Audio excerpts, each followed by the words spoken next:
नमस्कार. कॉम्प्रिहेन्शन क्लासमध्ये तुमचे पुन्हा एकदा सहर्ष स्वागत.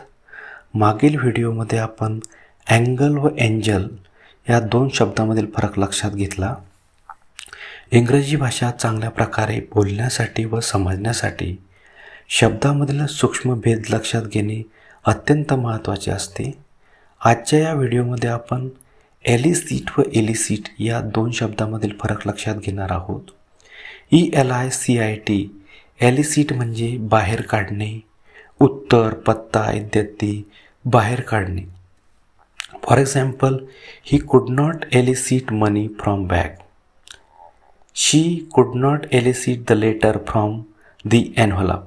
Next example, he cannot elicit any information from her. तर दुसरा शब्द ILLICIT इलिसिट म्हणजे बेकायदेशीर. For example, she killed her husband because he had illicit relations with some other women. Many peoples lives are ruined due to illicit relationship. Illicit relations of an individual is dangerous for the family. So friends, thank you very much. इंग्रजीमधील अशाच confusing वर्डबद्दल माहिती घेण्यासाठी या चॅनलला नक्की subscribe करा. Thank you very much.